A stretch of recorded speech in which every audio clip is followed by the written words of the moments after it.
Donc, on peut commencer.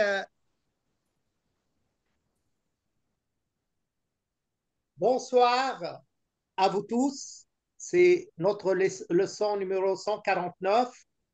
Et aujourd'hui et la fois prochaine, on va parler d'un sujet assez important dans la psychologie spirituelle. C'est nos émotions et comment les contrôler. C'est un long sujet, c'est pour ça que je l'ai divisé en deux parties. Et comme d'habitude, d'abord la présentation en français, ensuite en arabe. La première et évidente question que l'on se pose depuis la nuit des temps et encore aujourd'hui est la suivante. Est-il possible pour l'homme de contrôler ses émotions, d'autant plus que certains chercheurs considèrent que les émotions sont synonymes d'instinct de naissance? Certains psychologues ont souligné l'impossibilité de contrôler nos émotions, d'autant plus que la plupart d'entre elles proviennent du subconscient. Pourtant, il existe de nombreuses raisons de vouloir contrôler ces différentes émotions, qu'il s'agisse de la colère, du ressentiment, de l'indignation, de la tristesse, de la peur ou d'autres encore. Là, une petite remarque concernant le ressentiment. Les gens, le commun des mortels, c'est-à-dire, disent qu'il est à l'origine de plusieurs maladies chroniques, comme le diabète, l'hypertension artérielle, etc. Et peut-être ils n'ont pas tort. Ma Anandamayi, la célèbre gourou dont on parle, c'est même le gourou de notre maître Vijayananda, elle considérait le ressentiment comme un poison mortel qui tue le corps et l'âme, l'esprit. Elle conseille toujours, elle disait, chaque fois que vous éprouvez du ressentiment ou que vous vous sentez blessé, crachez ce sentiment comme un poison. J'ai toujours médité sur ce conseil tellement le ressentiment est lourd et tellement il est empoisonnant. Et d'ailleurs, chacun peut réaliser ça dans sa propre vie et sa propre expérience quotidienne. Il ne fait aucun doute que contrôler les émotions demande beaucoup d'efforts, mais ce n'est pas impossible. La réponse directe offerte par le yoga et la psychologie spirituelle est positive. Oui, il est possible de réguler et de contrôler ses émotions, même si cela nécessite un effort continu et une attention constante. Le processus de contrôle des émotions exige beaucoup de maîtrise de soi et de retenue. Et en contrôlant ces émotions, on peut en voir directement l'impact sur notre vie. Dans un de nos entretiens avec Tenzin Palm, elle a déclaré à ce propos, elle dit, nous pouvons certainement remplacer les émotions négatives par des émotions positives. Ce n'est pas en supprimant ces émotions négatives, ni en prétendant que nous ne sentons pas à vide ou en colère. Nous devons réaliser que lorsque les émotions négatives surgissent, nous avons le choix de les nourrir ou de les transformer. Souvent, nous nous laissons submerger par les émotions et avant même de nous en rendre compte, nous nous y noyons. Mais nous pouvons regarder ces émotions et les laisser partir. Nous avons le choix. Nous apprenons donc à apprivoiser et à transformer l'esprit. Finalement, nous transformons et transcendons l'esprit conventionnel. Fin de citation de Tenzin. Les psychologues estiment généralement que les êtres humains sont constitués d'émotions, de comportements et des pensées qui définissent qui ils sont. Et l'une des caractéristiques de la santé mentale est de pouvoir gérer ses émotions et d'avoir une stabilité émotionnelle et la capacité de contrôler les émotions de tristesse et de joie, les émotions contradictoires, en quelque sorte. Bien entendu, cette tâche nécessite une formation et un apprentissage, car nos émotions sont instinctives et ne peuvent être empêchées ou supprimées. Et nos réactions initiales peuvent être incontrôlables. Cependant, il est important de comprendre que le fait de réprimer les émotions les aggravera inévitablement. Donc, le premier pas sur le bon chemin consiste à s'accepter tel que l'on est, avec l'intention de travailler au changement, ce qui demande de la patience, de la pratique et de la longanimité. Bouddha a dit à propos de la patience, il disait la patience est une discipline des plus difficiles, mais c'est celui qui est patient qui remporte la victoire finale. D'ailleurs, la patience est une vertu louée par la plupart des messagers et des prophètes et des gourous. Dans l'Évangile, on lit « Celui qui tiendra ou qui restera patient jusqu'à la fin, il sera sauvé. » Matthieu 10, 22. Notons la similitude entre cette déclaration de Jésus et celle du Bouddha mentionnée ci-dessous. Dans le Coran aussi, on loue beaucoup la passion. On lit par exemple à la sourate 39-10, seules les passions recevront leur récompense sans compter. Aussi, dans un autre verset, 253, on lit « Ô vous qui croyez, demandez l'aide de la patience et de la prière. Dieu est avec les patients. » D'ailleurs, ce dernier verset, Dieu est avec les patients, c'est presque un proverbe que tout le monde dans le monde arabe répète. Dieu est avec les patients. C'est quoi donc la patience à l'égard des émotions? Signifie qu'il ne faut pas renoncer à essayer de les contrôler et à répéter cette tentative afin de pouvoir les contrôler et les organiser pour qu'elles se manifestent de manière positive, ce qui, bien entendu, nécessite de la pratique, de l'entraînement et un très haut niveau de conscience de soi. Donc, ces habitudes de notre mental, pour les changer, ce n'est pas dans un jour ou un autre. Il faut une persévérance, il faut aussi une patience. D'ailleurs, on a la certitude, ce qu'a dit Tenzin Palmo, que si on peut nous changer, mais il faut persévérer, il faut de la pratique. Et voilà, avec ce qu'on a cité du Bouddha, du Coran et de Jésus, que finalement, la patience, elle est dure, mais les résultats sont presque sûrs. Les émotions sont souvent le résultat de changements physiologiques et neurologiques qui contrôlent la pensée et le comportement d'une personne.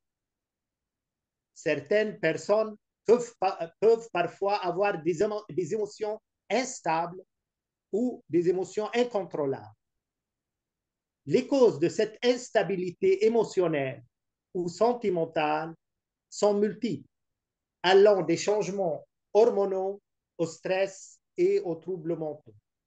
Les causes les plus courantes sont les suivantes. Donc là, ce sera le dernier volet de cette présentation aujourd'hui. Quelles sont les causes de l'instabilité au niveau de nos émotions? D'abord, les changements hormonaux.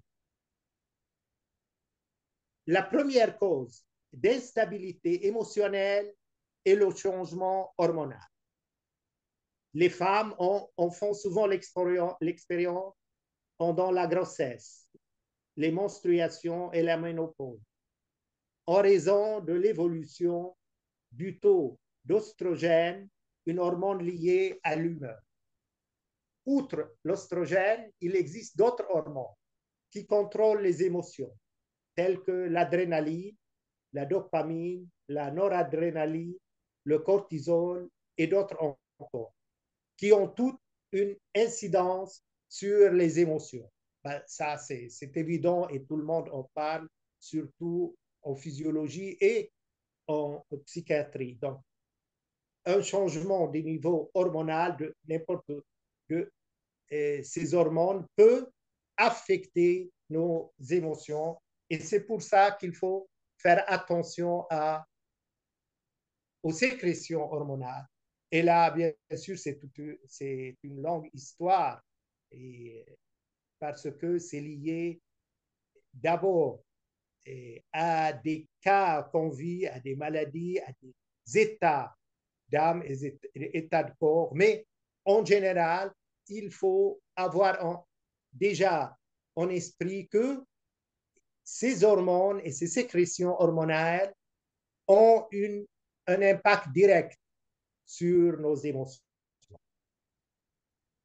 Deux, le manque de sommeil. Le manque de sommeil entraîne des sentiments de fatigue et d'épuisement ainsi que la dépression, ce qui rend une personne sensible et plus sujette à l'irritabilité des autres. Cela est dû au fait que le manque de sommeil affecte l'équilibre de la chimie du cerveau qui est lié à l'humeur et aux émotions. D'ailleurs, c'est l'un des piliers, le sommeil, de la santé. C'est ce que dit que ce soit la médecine ou bien conventionnelle ou bien, par exemple, la médecine ayurvédique. Tout le monde en parle qu'un bon sommeil est une condition essentielle pour un bon état d'âme et par la suite pour pouvoir gérer et contrôler les émotions. 3. Mauvais régime alimentaire. Une alimentation malsaine, fast-food, féculents, arômes et aliments riches en sucre. Regardez combien même le sucre affecte les émotions. Et ça, en médecine conventionnelle, on n'en parle pas. Mais toutes les médecines naturelles, actuellement, soulignent l'importance du sucre et déjà l'effet négatif du sucre sur les émotions et sur l'état général psychique et même l'état de santé du corps. Donc, une alimentation en général malsaine affecte l'instabilité des sentiments et des émotions et rend la personne plus lunatique et irritable. C'est normal. De toute façon, le slogan général, l'idée générale, la formule générale du yoga et ce que nous répètent toujours les grands sages du yoga, we are what we think and what we eat. On est le résultat de ce qu'on pense et de ce qu'on mange. Et plus on mange correctement, plus on a ce pouvoir de contrôler nos émotions et nos états d'âme. Troubles psychologiques. Les troubles psychologiques tels que la dépression, qui se traduit par un état de tristesse extrême, ou les troubles bipolaires, sont des causes courantes d'émotions incontrôlables, qui se traduisent par des changements d'humeur brusques et soudains. Voilà, ça c'est aussi évident. Tout trouble psychologique affecte nos émotions. Et regardez la fragilité de cet être vivant, combien il est en quelque sorte fonction. Il est fonction des émotions et combien il est contrôlé la plupart des fois par ses émotions au lieu que lui-même il les contrôle. 5. Stress et fatigue. Le stress peut entraîner une irritabilité et une difficulté à contrôler des émotions fortes, telles que la tristesse et la colère. Plus on est stressé et plus on est coléreux, plus on est gouverné par notre colère ou par notre tristesse. Et la plupart des fois, les émotions, disons, fortes, comme la colère, c'est eux, c'est elles qui nous gouvernent et on n'arrive plus à savoir pourquoi et comment on est tellement contrôlé, gouverné par ce genre d'émotions et comment on peut s'en sortir jusqu'à ce que il y a beaucoup de gens qui ne croient pas qu'ils puissent un jour contrôler leur colère tellement ils sont soumis à la colère. Donc, le stress peut être aussi causé par des dépressions professionnelles ou familiales ou par des problèmes économiques. De toute façon, le stress est un facteur essentiel, pas uniquement des troubles émotionnels, mais aussi des maladies. La plupart des maladies, et surtout les maladies psychosomatiques, ont leur origine dans le stress auquel on est soumis, pas quotidiennement uniquement, chaque heure et chaque instant. 6. Maladies diverses. Dans certains cas, une personne peut souffrir de problèmes de santé qui affectent ses sentiments et ses émotions, comme un accident vasculaire cérébral, une commotion cérébrale ou une démence, et certaines maladies chroniques comme les maladies thyroïdiennes. Les maladies thyroïdiennes affectent énormément les émotions. Ou le diabète. Un diabétique n'arrive plus à se contrôler, surtout au niveau de la colère. Une fois qu'il se met en colère, ben, il ne peut plus euh, mettre des limites à sa colère. Elle le gouverne directement et d'une manière assez surprenante. Donc, maladies chroniques comme les maladies thyroïdiennes ou le diabète peuvent provoquer des changements d'humeur et une stabilité émotionnelle. La colère, la tristesse, la joie et la peur sont des réactions naturelles et instinctives aux événements de notre vie. Mais ces émotions peuvent être excessives ou inopportunes, c'est-à-dire l'être humain ne peut pas, l'être humain, disons, normal, ne peut pas, en quelque sorte, supprimer ses émotions. Les émotions font partie déjà de sa vie psychologique et spirituelle. Mais ce qu'il peut faire, c'est bien sûr contrôler, être le gouvernant de ses émotions au lieu d'être gouverné par elles. La plupart d'entre nous se mettent en colère. Mais si nous ne contrôlons pas nos sentiments de colère, cela peut nous causer beaucoup de tort.